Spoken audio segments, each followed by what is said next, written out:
it's not the bro culture that I worry about with Pete. It's that I think the Democrats, we talked about this, they really want a fighter.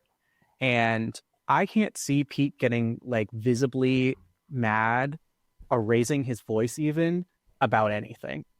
And that Mm, for me, that's the nail is the like, You don't think Pete's ever been punched? I don't think Pete has ever like yelled in his life Yeah. is the thing. And I think that that genuine, like he's passionate, but in a sort of like, I've thought this through with my therapist kind of way. Cameron, have you been punched? Yes. No further comment because Okay. That was an obvious whether or one. not Manny, you don't seem like you've been punched. I have been punched before. Also, Really? yeah, also a no further comment situation. I'm sorry. I'm going to have to ask you a follow-up.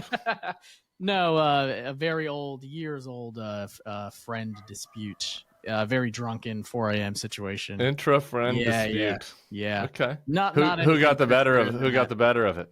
Oh, I didn't raise a hand. I'm like, Okay, you just got smoked. yeah, I turned the other. I don't even try. So I threw the first punch. That was me. But don't worry because I was a freshman in high school, and the person that I threw the punch at was a freshman in college at Florida State University, and his arms were probably the size of my head, and it really hurt, and my mouth was bleeding.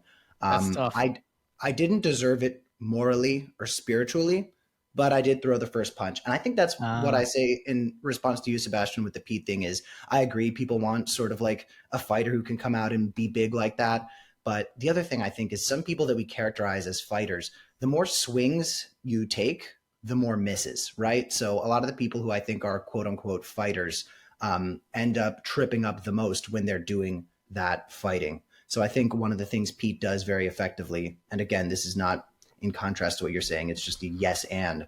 One of the things he does very effectively is he fights by, even when people are trying to hit him, he just talks to them. And that's one of the things he does on Fox News so well. He doesn't meet these people where they're at. He doesn't meet that energy because when people are trying to debate you and argue you, the more elevated you make it, they match that. And if you can keep calm and steady the way he does, it does, sort of scramble people's debate computers a little bit.